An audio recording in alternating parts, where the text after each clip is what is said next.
ಈಗ ಕೇಳಿ ಔಷಧೀಯ ಸಸ್ಯಗಳು ಮತ್ತು ಕಪ್ಪತ್ತಗುಡ್ಡ ಅರಣ್ಯ ಪ್ರದೇಶದ ಮಹತ್ವ ಕುರಿತು ಶಿವಕುಮಾರ ಸ್ವಾಮಿಗಳು ಮಾಡಿದ ಭಾಷಣದ ಅವತರಣಿಕೆ.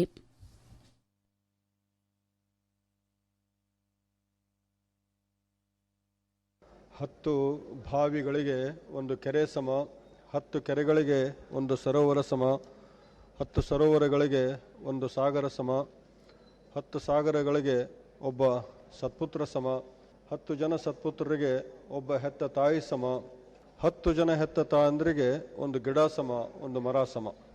ನೀರು ನಿಲ್ಲಿಸಿದರೆ ನಿತ್ಯೋತ್ಸವ, ನೀರು ಹರಿಬಿಟ್ಟರೆ ಮೃತ್ಯೋತ್ಸವ. ಕರ್ನಾಟಕದ, ಅದು ಉತ್ತರ ಕರ್ನಾಟಕದ ಭಾಳ ದೊಡ್ಡ ಸಸ್ಯ ಕ್ಷೇತ್ರ ಕಪ್ಪತ್ತಗುಡ್ಡ. 70 ಗಿರಿ ನೋಡೋಕ್ಕಿಂತ ಕಪ್ಪತ್ತಗಿರಿ ನೋಡಬೇಕು ಅಂತ ಕರೀತಾರೆ. ಯಾಕಂದರೆ 70 ಗಿರಿಯಲ್ಲಿ ಸಿಗುವಂಥ ಭಾಳಷ್ಟು ಔಷಧೀಯ ಮತ್ತು ಸುಗಂಧ ದ್ರವ್ಯ ಸಸ್ಯಗಳು ನಮ್ಮ ಕಪ್ಪತ್ತಗುಡ್ಡದಲ್ಲಿದ್ದಾವೆ. ಕಪ್ಪತ್ತಗುಡ್ಡದ ಒಟ್ಟು ಕ್ಷೇತ್ರ 80,000 ಎಕರೆ ಇದೆ. ಗದಗ ಜಿಲ್ಲೆಯ 3 ತಾಲೂಕುಗಳಲ್ಲಿ ವ್ಯಾಪಿಸಿಕೊಂಡಿರುವಂತಹ ಕಪ್ಪತ್ತಗುಡ್ಡ ಗದಗ ಜಿಲ್ಲೆಯ ಮುಂಡ್ರಗಿ ತಾಲೂಕು, ಸಿರಹಟ್ಟಿ ತಾಲೂಕು ಮತ್ತು ಗದಗ ತಾಲೂಕಿನಲ್ಲಿ ವ್ಯಾಪಿಸಿಕೊಂಡದ. ಅದರ ಉದ್ದ 65 ಕಿಲೋಮೀಟರ್ ಉದ್ದ, 40 ಕಿಲೋಮೀಟರ್ ಅಗಲ, ಸುಮಾರು 1,000 ಫೂಟ್ ಎತ್ತರ ಸಮುದ್ರ ಮಟ್ಟದಿಂದ ಎತ್ತರದಲ್ಲಿರುವಂತಹ ಕಪ್ಪತ್ತಗುಡ್ಡ ದಕ್ಷಿಣ ಭಾರತದ ಸಿಮ್ಲಾ ಅಂತ ಅದು ಕರೀತಾರೆ. ಬಹಳ ಅದ್ಭುತವಾಗಿರುವಂತಹ ಸಸ್ಯಕಾಶಿ, ಸಸ್ಯ ಸಮೂಹ, ಸಸ್ಯ ಕ್ಷೇತ್ರ ಕಪ್ಪತ್ತಗುಡ್ಡ. ಅಂತಹ ಕಪ್ಪತ್ತಗುಡ್ಡದ ಮಧ್ಯಭಾಗದಲ್ಲಿ ನಮ್ಮ ಮಠ ಇದೆ. ನಮ್ಮ ಮಠದ ಹೆಸರು ನಂದಿವೇರಿ ಮಠ ಅಂತೇಳಿ.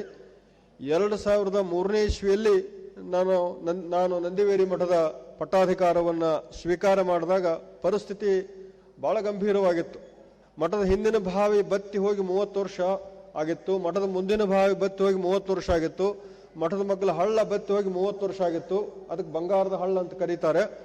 ಬಂಗಾರದ ಹಳ್ಳ ಅಂತ ಯಾಕೆ ಕರೀತಾರೆ ಅಂದ್ರೆ ಕಪ್ಪತ್ತಗುಡ್ಡದಲ್ಲಿ ಬಂಗಾರ ಇದೆ. ನೀವು ಯಾರ ಮುಂದೆ ಹೇಳಬೇಡ್ರಿ ಕಪ್ಪತ್ತಗುಡ್ಡದಲ್ಲಿ ಬಂಗಾರದ ಅಂತ ಹೇಳಿ. ಕಪ್ಪತ್ತಗುಡ್ಡದಲ್ಲಿ ಬಂಗಾರದ ಅಂತ ಹೇಳಿ ಬ್ರಿಟಿಷರು 1890ನೇ ಇಸ್ವಿಯೊಳಗನ ಅಸೆಸ್ಮೆಂಟ್ ಮಾಡಿ ಗೆಜೆಟ್ನಲ್ಲಿ ಪ್ರಕಟ ಮಾಡಿಟ್ಟು ಹೋಗಿದ್ದಾರೆ. ಇನ್ನೂ ವಿಶೇಷವಾದ ಸಂಗತಿ ಏನು ಅಂದ್ರೆ 1890ನೇ ಇಸ್ವಿಯಲ್ಲೇನೆ ಕಪ್ಪತ್ತಗುಡ್ಡ ಸಂರಕ್ಷಿತ ಅರಣ್ಯ ಪ್ರದೇಶ ಅಂತ ಬ್ರಿಟಿಷ್ ಗವರ್ಮೆಂಟ್ನೇ ಅದನ್ನ ಡಿಕ್ಲೇರ್ ಮಾಡಿದ್ದು ಗೆಜೆಟ್ನಲ್ಲಿ ಪ್ರಕಟವಾಗಿರುವಂತಹದ್ದು ಈಗಾಗಲೇ ಇತಿಹಾಸ. ಅಂತಹ ಕಪ್ಪತ್ತಗುಡ್ಡದಲ್ಲಿರುವಂತಹ ಕೆರಿ, ಬಾವಿ, ಹಳ್ಳ ಎಲ್ಲ ಬತ್ತಿ ಹೋಗಿ 30 ವರ್ಷ ಆಗಿತ್ತು. 2003ನೇ ಇಸ್ವಿಯೊಳಗ ನಾನು ಆ ಮಠದ ಪಟ್ಟಾಧಿಕಾರವನ್ನು ಸ್ವೀಕಾರ ಮಾಡಿದಾಗ ಒಂದು ಅಂಶದ ಘೋಷಣೆ, 1 ಪಾಯಿಂಟ್ ಅಜೆಂಡಾ ನಾನು ಘೋಷಣೆ ಮಾಡಿದೆ. ಏನು ಅಂದ್ರೆ ಮಳೆ ನೀರು ಕೊಯ್ಲು ಮಾಡೋದು, ಅರಣ್ಯೀಕರಣ ಮಾಡೋದು ಅಂತ. ನಂದಿವೇರಿ ಮಠವನ್ನ ಮುಖ್ಯವಾಗಿಟ್ಟುಕೊಂಡು, ನಂದಿವೇರಿ ಮಠವನ್ನ ಕೇಂದ್ರವಾಗಿಟ್ಟುಕೊಂಡು ಮಠದ ಸುತ್ತಮುತ್ತಲಿರುವಂತಹ ಎಲ್ಲ ಈ ನಾಲಾಗಳು, ಸುಮಾರು 13ರಿಂದ 14 ನಾಲಾಗಳಿದಾವೆ. ಆ 13ರಿಂದ 14 ನಾಲಾಗಳಿಗೂ ಬಾಂದಾರ ಕಟ್ಟಿಸ್ತಕ್ಕಂತಹ ಕೆಲಸ, ಟ್ರೆಂಚಸ್ ಕಟ್ಟಿಸ್ತಕ್ಕಂತಹದ್ದು, ಬಾಂದಾರಗಳನ್ನ, ಜೊತೆಗೆ ಚೆಕ್ ಡ್ಯಾಮು, ಒಣ ಕಲ್ಲಿನ ಪರಿಸಿ, ಅಂತೂ ಮಳೆಯಿಂದ ಬೀಳುವಂತಹ ಪ್ರತಿ ಹನಿ ನೀರನ್ನು ಕೂಡ ಅಲ್ಲಿ ಹಿಡಿದಿಡುವಂತಹ ಒಂದು ಕೆಲಸವನ್ನು ಮಾಡುವುದರ ಮೂಲಕವಾಗಿ ಅಲ್ಲಿರುವಂತಹ ಜೀವ ವೈವಿಧ್ಯತೆಯನ್ನು ಉಳಿಸುವಂತಹ ಪ್ರಯತ್ನ 2003ನೇ ಇಸ್ವಿಯಲ್ಲಿ ಆರಂಭ ಆಯಿತು. ಪರಿಣಾಮವಾಗಿ ಆ ಬಂಗಾರದ ಹಳ್ಳದ ಜಲಾನಯನ ಪ್ರದೇಶದಲ್ಲಿ 80,000ದಷ್ಟು ಅಡ್ಡ ಕಂದಕಗಳನ್ನು ತೆಗೆಸಲಾಗಿದೆ. 80,000 ಅಂದ್ರೆ 10 ಫುಟ್ ಉದ್ದ, 1.5 ಫೂಟ್ ಅಗಲ, 1.5 ಫೂಟ್ ಆಳ, ಇಂಥ 80,000 ಟ್ರೆಂಚಸ್ಗಳಿದಾವೆ. 25,000ದಷ್ಟು ಪಿಟ್ಸ್ ಇದಾವೆ. ಅಂದ್ರೆ 2 ಫೂಟ್ ಉದ್ದ, 2 ಫೂಟ್ ಅಗಲ, 2 ಫೂಟ್ ಆಳದಷ್ಟು ಪಿಟ್ಸ್ ಇದಾವೆ. ಆಕಾಶದಿಂದ ಬೀಳುವಂತಹ ಪ್ರತಿ ಮಳೆ ಹನಿ ನೀರನ್ನು ಕೂಡ ಅಲ್ಲಿ ಹಿಡಿದಿಡುವಂತಹ ಕೆಲಸವನ್ನು ಮಾಡಲಾಗಿದೆ. ಓಡಿ ಹೋಗುವ ನೀರು ತಡೆದು ಹೋಗುವಂಗ, ತಡೆದು ಹೋಗುವ ನೀರು ನಡೆದು ಹೋಗುವಂಗ, ನಡೆದು ಹೋಗುವ ನೀರು ನಿಂತು ಹೋಗುವಂಗ, ನಿಲ್ಲುವಂಥ ನೀರನ್ನು ಅಲ್ಲಿ ಹಿಡಿದಿಡುವಂತಹ ಕೆಲಸದ ಪರಿಣಾಮವಾಗಿ ಆ ಟ್ರೆಂಚ್ಗೆ ಮತ್ತು ಪಿಟ್ಸ್ಗೆ ಸುಮಾರು 2ರಿಂದ 2.5-3 ಲಕ್ಷ ಸಸಿಗಳನ್ನು ಹಚ್ಚಲಾಗಿದೆ. ಬೇವು, ಹುಣಸಿ, ಆಲ, ಅತ್ತಿ, ಅರಳಿ, ಬಿಲ್ವ, ಬನ್ನಿ, ಬಳುಲಿ, ಕತ್ತಾಳೆ, ಜಂಬು ನೀರಳ, ಬಿದಿರು, ಬೆಟ್ಟಂದಿನಲ್ಲಿ, ಹೊಂಗೆ, ಮರವುಡ್ಲ ಇವೇ ಮುಂತಾಗಿರುವಂತಹ ಈ ಕಾಡು ಸಸ್ಯಗಳನ್ನ ಮತ್ತು ಅರಣ್ಯ ಸಸ್ಯಗಳನ್ನ ಅಲ್ಲಿ ಹಚ್ಚಿದ್ರ ಪರಿಣಾಮ ಇವತ್ತು ಅಂತರ್ಜಲ ಜಾಸ್ತಿ ಆಗ್ಯದ. ಈ ವರ್ಷ ನಮಗೆ ಬರ ಐತಂದ್ರೂ ಕೂಡ ನಮ್ಮ ಮಠದ ಹಿಂದಿನ ಬಾವಿ ಇವತ್ತ ತುಂಬಿ ನಿಂತದ್ದು. ಅದಕ್ಕೆ ತಾವೆಲ್ಲ ರೈತರು ನಾವು ನೀರನ್ನ ಉಳಿಸುವಂಥ, ನೀರನ್ನ ಬಳಸುವಂಥ ಕೆಲಸದೊಳಗೆ ನಾವು ಜಾಗೃತರಾಗಬೇಕು. ಓಂ ಶಿವಾಯ ನಮಃ ಅಂತ ನಾವೆಲ್ಲರೂ ಅಂತೀವಿ. ಇವತ್ತು ಓಂ ಜಲಾಯ ನಮಃ ಅನ್ನೋ ಕಾಲದಲ್ಲಿದ್ದೇವೆ. ಓಂ ಶಿವಾಯ ನಮಃ ಅನ್ನೋದ್ರ ಜೊತೆಗೆ ಓಂ ಜಲಾಯ ನಮಃ ಅನ್ನುವಂಥ ಕಾಲದಲ್ಲಿ ನಾವಿದ್ದೇವೆ. ನೀರಿಗಾಗಿ ನಾವು ಬಹಳಷ್ಟು ಪ್ರಯತ್ನ ಮಾಡುವಂಥ ಮಳೆಯಿಂದ ಬೀಳುವಂಥ ಆ ನೀರನ್ನು ಉಳಿಸಿ ಬೆಳೆಸುವಂಥ ಕೆಲಸವನ್ನು ನಂದಿವೇರಿ ಮಠ ಕಪ್ಪತ್ತಗುಡ್ಡದಲ್ಲಿ ನಾವು ಮಾಡಿದ್ದೇವೆ. ಅದನ್ನು ತಾವೆಲ್ಲ ರೈತರು ಬಂದು ನೋಡಿ. ನಮಗ ವೈಯಕ್ತಿಕವಾಗಿ ಘನಮಠ ಶಿವಗಳು ಪ್ರೇರಣೆ. ಘನಮಠ ಶಿವಗಳು ಆ ಕೃಷಿ ಜ್ಞಾನ ಪ್ರದೀಪಿಕೆಯಲ್ಲಿ ಹೇಳ್ತಾರೆ, ಒಕ್ಕಲ್ತನ ಶ್ರೇಷ್ಠ, ವ್ಯಾಪಾರ ಮಧ್ಯಮ, ನೌಕರಿ ಕನಿಷ್ಠ ಅಂತೇಳಿ. ಆ ಒಕ್ಕಲ್ತನ ಶ್ರೇಷ್ಠ ಯಾಕಂದ್ರೆ ಒಕ್ಕಲ್ತನದಿಂದ ದೇಶ ಸುಭಿಕ್ಷ ಆಗ್ತದೆ. ಒಕ್ಕಲ್ತನ ಮಾಡತಕ್ಕಂಥ ರೈತ ಸ್ವತಂತ್ರನಾಗಿರ್ತಾನ, ಪ್ರಾಮಾಣಿಕವಾಗಿರ್ತಾನ. ಆ ಒಕ್ಕಲ್ತನದಲ್ಲಿ ಮೋಸ ಇಲ್ಲ, ವಂಚನೆ ಇಲ್ಲ. ಆ ಕಾರಣದಿಂದ ಒಕ್ಕಲ್ತನ ಶ್ರೇಷ್ಠ ಅಂತ ಘನಮಠ ಶಿವಗಳವರು ಕೃಷಿ ಜ್ಞಾನ ಪ್ರದೀಪಿಕೆಯಲ್ಲಿ ಬರೀತಾರೆ. ಇವತ್ತು ಆ ಕೃಷಿ ಜ್ಞಾನ ಪ್ರದೀಪಿಕೆ ಅಂದ್ರೆ ನಮಗ ಒಂದು ಸಂವಿಧಾನ ಇದ್ದಂಗೆ. ಆ ಕೃಷಿ ಜ್ಞಾನ ಪ್ರದೀಪಿಕೆಯೊಳಗೆ ಎರಡು ರೀತಿ ಅದಾವ, ಅಂತರಂಗದ ಕೃಷಿ, ಬಹಿರಂಗದ ಕೃಷಿ. ಎರಡೂ ಕೃಷಿ ಬಗ್ಗೆ ಅಲ್ಲಿ ಶಿವಯೋಗಿಗಳವರು ತುಂಬ ಚೆನ್ನಾಗಿ ವಿವರಣೆ ಮಾಡಿದ್ದಾರೆ. ಅದರ ಪ್ರಯೋಗವನ್ನು ಕಪ್ಪತ್ತಗುಡ್ಡದಲ್ಲಿ ನಾವು ಮಾಡಿದ್ರ ಪರಿಣಾಮ ಇವತ್ತಲ್ಲಿ ಜೀವವೈವಿಧ್ಯತೆ ಸಾಕಷ್ಟು ರೀತಿಯೊಳಗೆ ಅದು ಬೆಳವಣಿಗೆ ಆಗ್ಯದ. ಇದ್ರ ಜೊತೆಗೆ ಅರಣ್ಯೀಕರಣ, ಮಳೆ ನೀರಿನ ಜೊತೆಗೆ ನಾವು ಅಲ್ಲಿರುವಂಥ ಔಷಧಿ ಸಸ್ಯಗಳ ದಾಖಲೀಕರಣವನ್ನು ಕೂಡ ಮಾಡಿದ್ದೇವೆ. We are already documented 340 medicinal plants which are rare and endangered in that area. ಕಪ್ಪತ್ತಗುಡ್ಡದಲ್ಲಿರುವಂತಹ ಅಪರೂಪದ ಮತ್ತು ಅಪಾಯದಂಚಿನಲ್ಲಿರುವಂತಹ ಅನೇಕ ಔಷಧಿ ಸಸ್ಯಗಳನ್ನು ಫೋಟೋ ಸಹಿತವಾಗಿ ದಾಖಲೀಕರಣ ಮಾಡುವಂತಹ ಕೆಲಸವನ್ನು ನಾವು ಒಂದು ಸೇವೆಯ ರೀತಿಯಿಂದ ನಾವು ಮಾಡ್ತಾ ಇದ್ದೇವೆ. ಈಗಾಗಲೇ 340ರಷ್ಟು ಔಷಧಿ ಸಸ್ಯಗಳನ್ನು ನಾವು ಅಲ್ಲಿ ದಾಖಲೀಕರಣ ಮಾಡಿದ್ದೇವೆ. ಸಂಬೋಧನಾ, ಔಷಧಿ ಸಸ್ಯಗಳ ಸಂಬೋಧನೆ, ಅವುಗಳ ಸಂರಕ್ಷಣೆ, ಅವುಗಳ ಸಂವರ್ಧನೆ, ಅವುಗಳ ಸಂಶೋಧನೆ ಆಗಬೇಕು. ಕೇಂದ್ರ ಸರ್ಕಾರ ಮತ್ತು ರಾಜ್ಯ ಸರ್ಕಾರ ಕಪ್ಪತ್ತಗುಡ್ಡವನ್ನು ವಿಶೇಷವಾಗಿ ಪರಿಗಣನೆ ಮಾಡಿ ಅದಕ್ಕೆ ಒಂದು 500 ಕೋಟಿ 1000 ಕೋಟಿ ರೂಪಾಯಿ ಬಜೆಟ್ನೊಳಗೆ ತೆಗೆದಿಟ್ಟು ಕಪ್ಪತ್ತಗುಡ್ಡವನ್ನು ಉಳಿಸುವಂತಹ, ಕಪ್ಪತ್ತಗುಡ್ಡವನ್ನು ಬೆಳೆಸುವಂಥ ಕೆಲಸವನ್ನು ನಮ್ಮ ಸರ್ಕಾರಗಳು ಮಾಡಬೇಕು. ಯಾಕಂದ್ರೆ ಕಪ್ಪತ್ತಗುಡ್ಡ ಅದು ಇಡೀ ದೇಶದ ಆಸ್ತಿ ಇದೆ. ಕಪ್ಪತ್ತಗುಡ್ಡ ಉಳಿದ್ರೆ ನಮ್ಮ ಉತ್ತರ ಕರ್ನಾಟಕದ 13 ಜಿಲ್ಲೆಗಳಿಗೆ ಬಹಳ ದೊಡ್ಡ ಲಾಭ ಆಗ್ತದೆ. ಆ ಕಪ್ಪತ್ತಗುಡ್ಡ ಹಸರಾಯ್ತು ಅಂದ್ರೆ ನಮ್ಮ 13 ಜಿಲ್ಲೆಗಳ ರೈತರ ಬಾಳು ಹಸನಾಗ್ತದೆ. ಆ ಹಿನ್ನೆಲೆ ಒಳಗೆ ಜಾನಪದರ ಹಾಡ್ತಾರಲ್ಲ, ಗುರ್ಜಿ ಗುರ್ಜಿ ಎಲ್ಲಡಿ ಬಂದಿ, ಹಳ್ಳ ಕೊಳ್ಳ ಹರಿದಡಿ ಬಂದಿ, ಕಾರ ಮಳೆಯೇ ಕಪ್ಪತ್ ಮಳೆಯೇ ಸುರಿಮಳೆಯೇ ಸುರಿಮಳೆಯೇ ಅಂತ. ಆ ಹಿನ್ನೆಲೆ ಒಳಗೆ ಕಪ್ಪತ್ತಗುಡ್ಡಕ್ಕೆ ಮಳೆ ಆಯ್ತು ಅಂದ್ರೆ ಇಡೀ ಆ ಭಾಗ ಹಸರಾಗ್ತದೆ. ಅದಕ್ಕೆ ಕಪ್ಪತ್ತಗುಡ್ಡ ತುಂಗಭದ್ರಾ ನದಿ ದಂಡಿಗೆ ಕಪ್ಪತ್ತಗುಡ್ಡ ಇದೆ. ಕಪ್ಪತ್ತಗುಡ್ಡದಲ್ಲಿ 70ರಿಂದ 80 ಕೆರೆಗಳಿದಾವೆ. ಆ ಕಪ್ಪತ್ತಗುಡ್ಡದಲ್ಲಿರುವಂತಹ ಎಲ್ಲಾ ಕೆರೆಗಳನ್ನು ತುಂಗಭದ್ರಾ ನದಿಯಲ್ಲಿ ವ್ಯರ್ಥವಾಗಿ ಹರಿದು ಹೋಗತಕ್ಕಂಥ ನೀರನ್ನ ಆ ಕೆರೆಗಳಿಗೆ ತುಂಬಿಸಿದ್ರೆ ಕಪ್ಪತ್ತಗುಡ್ಡದಲ್ಲಿರುವಂತಹ ಎಷ್ಟೋ ಔಷಧಿ ಸಸ್ಯಗಳು, ವಿಶೇಷವಾಗಿ ಜೀವವೈವಿಧ್ಯತೆ, ಸಸ್ಯ ವೈವಿಧ್ಯತೆ, ಜೀವವೈವಿಧ್ಯತೆ ಅದೆಲ್ಲ ಉಳಿತದ. ಕೇಂದ್ರ ಸರ್ಕಾರ, ರಾಜ್ಯ ಸರ್ಕಾರ ಆ ಕೆಲಸವನ್ನು ಮಾಡಬೇಕು. ಅಲ್ಲಿರುವಂತಹ ಜೀವವೈವಿಧ್ಯತೆಯನ್ನ ಉಳಿಸ್ಬೇಕು. ನಮ್ಮ ಮಠದ ಮಗ್ಲನ ನೆಲಬೆ ಅಂತ ಒಂದು ಔಷಧಿ ಸಸ್ಯ ಇದೆ, ಎಂಡ್ರೋಗ್ರಾಫಿಕ್ಸ್ ಪೆನಿಕ್ಯುಲೇಟಾ ಅಂತ ಕರೀತಾರೆ. ಅದು ನಮ್ಮ ಮಠದ ಮಗ್ಲ ಹಳದೊಳಗ ಕಾಲು ಕಸ ಬೆಳೆದಂಗೆ ಬೆಳೀತದ. ಎಂಡ್ರೋಗ್ರಾಫಿಕ್ಸ್ ಪೆನಿಕ್ಯುಲೇಟಾ ಅದು ಕಾಲು ಕಸ ಬೆಳೆದಂಗೆ ಬೆಳೀತದ. ನಮ್ಮ ಮಠದ ಸುತ್ತಮುತ್ತಲಿದೆ. ಪುನರ್ನವ ಅಂತ ಒಂದಿದೆ, ಪುನರ್ನವ ಅದು ಒಂದು ಔಷಧಿ ಸಸ್ಯನೇ. ಹಾಗೇನೆ ತುಳಸಿ ಇದೆ. ಆನಂತರ ಟೆನೋಸ್ಪೊರಾ ಕಾರ್ಡಿಫೋಲಿಯಾ ಅಮೃತ ಬಳ್ಳಿದೆ.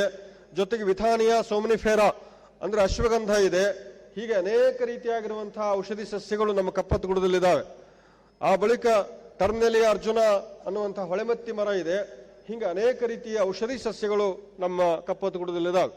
ಇನ್ನೂ ಒಂದು ವಿಷಯ ಗಮನಿಸಬೇಕಾದಂಥದ್ದು ಏನಂದ್ರೆ, ನಮ್ಮ ಕಪ್ಪತ್ತಗುಡ್ಡದಲ್ಲಿ ಕಾಡು ಹಣ್ಣುಗಳಿದ್ದಾವೆ, ಮೈನರ್ ಫ್ರೂಟ್ಸ್. ಕಾರಿ ಹಣ್ಣು, ಕವಳಿ ಹಣ್ಣು, ಬಿಕ್ಕಿ ಹಣ್ಣು, ಸಳ್ಳೆ ಹಣ್ಣು, ಚಳ್ಳೆ ಹಣ್ಣು, ಇವೇನು ಕಾಡು ಹಣ್ಣುಗಳಿದಾವೆ.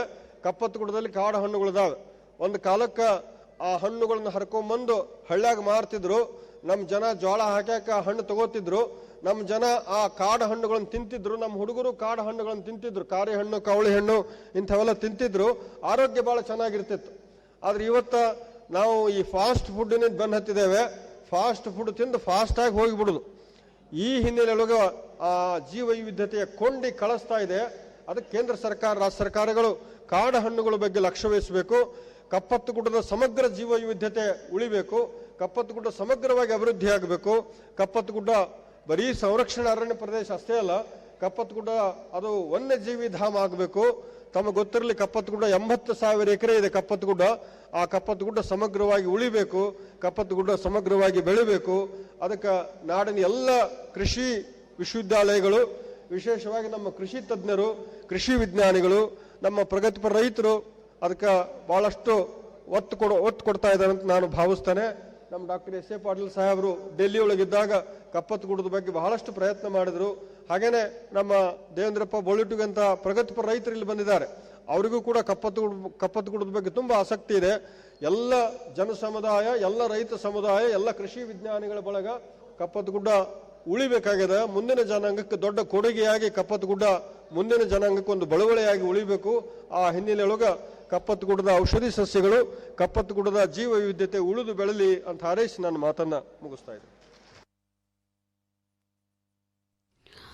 ಇದುವರೆಗೆ ಔಷಧೀಯ ಸಸ್ಯಗಳು ಮತ್ತು ಕಪ್ಪತ್ತಗುಡ್ಡ ಅರಣ್ಯ ಪ್ರದೇಶದ ಮಹತ್ವ ಕುರಿತು ಶಿವಕುಮಾರ್ ಸ್ವಾಮಿಗಳು ಮಾಡಿದ ಭಾಷಣದ ಅವತರಣಿಕೆಯನ್ನ ಕೇಳಿದರೆ.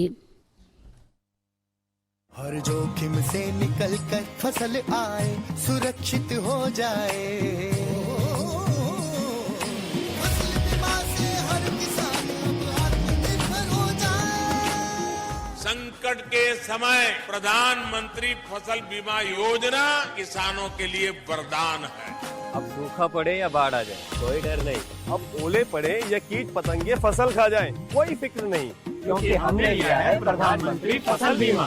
बुआई से फसल कटाई तक हर जोखिम का दावा, न्यूनतम प्रीमियम पर अधिकतम भुगतान का वादा। योजना से हर साल जुड़ रहे हैं 5 करोड़ से ज्यादा किसान। अब आपकी है बारी। नजदीकी कृषि कार्यालय, सहकारी समिति, बैंक शाखा, अधिकृत बीमा कंपनी या जन सेवा केंद्र में स्वेच्छा से करा सकते हैं पंजीकरण। फसल बीमा पोर्टल या फसल बीमा ऐप द्वारा भी कराया जा सकता है पंजीकरण। प्रधानमंत्री फसल बीमा योजना, आपकी फसलों का संपूर्ण सुरक्षा कवच। कृषि एवं किसान कल्याण मंत्रालय, भारत सरकार।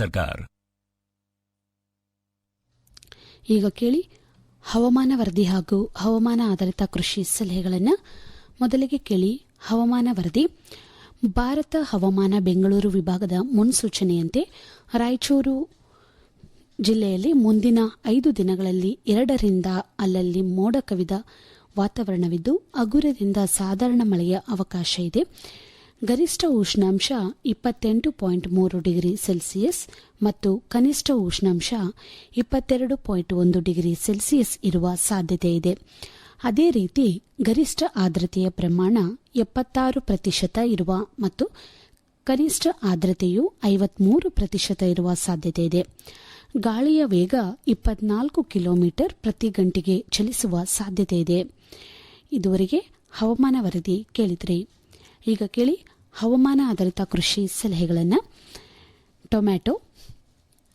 ಟೊಮ್ಯಾಟೊ ಸಸಿಗಳನ್ನು ನಾಟಿ ಮಾಡಲು ಜುಲೈ ಮಧ್ಯದಿಂದ ಆಗಸ್ಟ್ ಮಧ್ಯದವರೆಗೂ ಉತ್ತಮ ಕಾಲ. ಅರ್ಕ ಅಭೇದ ಸಂಕರಣ ತಳಿಯು ಬಹುರೋಗ ನಿರೋಧಕ ಗುಣವನ್ನು ಹೊಂದಿರುತ್ತದೆ.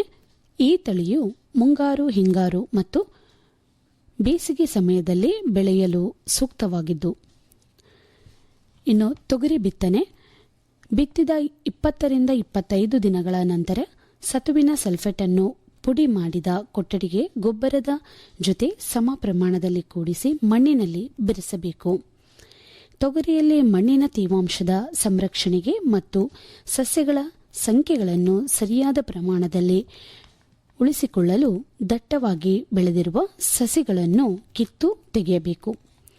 ಇನ್ನು ಕುರಿ ಮಳೆಗಾಲದಲ್ಲೇ ಬೆಳೆದು ನಿಂತು ಎಳೆ ಹುಲ್ಲನ್ನು ಮುಂಜಾನೆ ಮಂಜು ಬಿದ್ದಿರುವ ಸಂದರ್ಭದಲ್ಲಿ ಕುರಿ ಮೇಕೆಗಳಿಗೆ ಮೇಯಿಸಬಾರದು.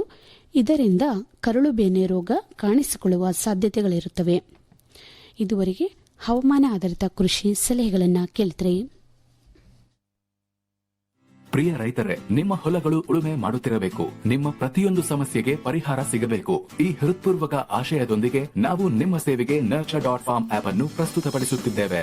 ಈ ಆಪ್ ಮೂಲಕ ನೀವು ಸ್ಪ್ರೇ ಸೇವೆಗಳು, ಬಿತ್ತನೆ ಬೀಜ ಸಂಬಂಧಿತ ಸೇವೆಗಳು, ಭೂತಪಾಸಣೆ, ಹವಾಮಾನ ಹಾಗೂ ಮಾರುಕಟ್ಟೆ ದರಕ್ಕೆ ಸಂಬಂಧಿತ ಮಾಹಿತಿ, ಕೃಷಿ ತಜ್ಞರ ಸಲಹೆ ಸೇರಿದಂತೆ ರೈತರ ಆರೋಗ್ಯ ವಿಮೆಯಾದ ಕಿಸಾನ್ ಸ್ವಾಸ್ಥ್ಯ ಬಿಮಾದಂತಹ ಸೌಲಭ್ಯವನ್ನು ಪಡೆಯಬಹುದು. ನಿಮ್ಮ ಪ್ರತಿ ಖರೀದಿಗೆ ಅಂಕಗಳನ್ನು ಗಳಿಸಿ ಮತ್ತು ಹಣವನ್ನು ಉಳಿಸಿ. ಈಗಲೇ ಡೌನ್ಲೋಡ್ ಮಾಡಿ nurture.farm ಆಪ್. ಹೆಚ್ಚಿನ ಮಾಹಿತಿಗಾಗಿ ಕರೆ ಮಾಡಿ ನೇಚರ್ ಕೇರ್ 180010021199. ಈಗ ಕೇಳಿ ಬದಲಾದ ಆಹಾರ ಪದ್ಧತಿಯಿಂದ ಮಕ್ಕಳ ಆರೋಗ್ಯದ ಮೇಲೆ ದುಷ್ಪರಿಣಾಮಗಳ ಕುರಿತು ಲಿಂಗ್ಸ್ಗೂರು ಕೃಷಿ ವಿಸ್ತರಣಾ ಶಿಕ್ಷಣ ಕೇಂದ್ರದ ಸಹಾಯಕ ಪ್ರಾಧ್ಯಾಪಕರಾದ ಡಾ ವಾಣಿಶ್ರೀ ಅವರೊಡನೆ ಸಂದರ್ಶನವನ್ನ.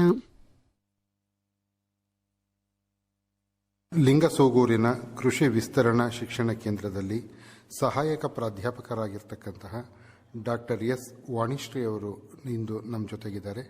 ನಿಮ್ಮೆಲ್ಲರ ಪರವಾಗಿ ನಾನು ಅವರನ್ನು ಸ್ವಾಗತಿಸ್ತಾ ಇದ್ದೀನಿ. ನಮಸ್ಕಾರ ಮೇಡಮ್. ನಮಸ್ಕಾರ.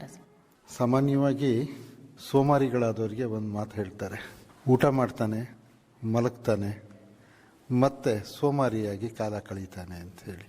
ಈ ಊಟ ಮಾಡೋದರಿಂದ ಸೋಮಾರತನ ಜಾಸ್ತಿ ಆಗತ್ತೆ ಅಂತ ಕೆಲವರ ಅಭಿಪ್ರಾಯ. ಅಂದರೆ ಏನು ತಿನ್ನಬೇಕೋ ಅದು ತಿಂದಲೇ ತಿನ್ನಬಾರ್ದನ್ನೆಲ್ಲ ತಿಂತಾ ಹೋದಾಗ ಈ ಒಂದು ದೇಹ ಜಡತ್ವವನ್ನು ಹೊಂದತ್ತೆ, ವಿವಿಧ ಕಾಯಿಲೆಗಳಿಗೆ ಒಂದು ರೀತಿ ಮನೆ ಮಾಡತ್ತೆ ಅಂಥೇಳಿ. ಇದು ಗೃಹ ವಿಜ್ಞಾನಿಯಾಗಿ ಹೇಗೆ ಇದನ್ನು ವಿಶ್ಲೇಷಿಸ್ತೀರಿ? ಇವತ್ತಿನ ದಿನ ನಾವು ಸಾಕಷ್ಟು ಬದಲಾವಣೆಗಳನ್ನು ನೋಡ್ತಾ ಇದ್ದೀವಿ. ನಮ್ಮ ಆಹಾರ ಪದ್ಧತಿ ಸಾಕಷ್ಟು ರೀತಿಯಿಂದ ಬದಲಾವಣೆ ಹೊಂದಿದೆ.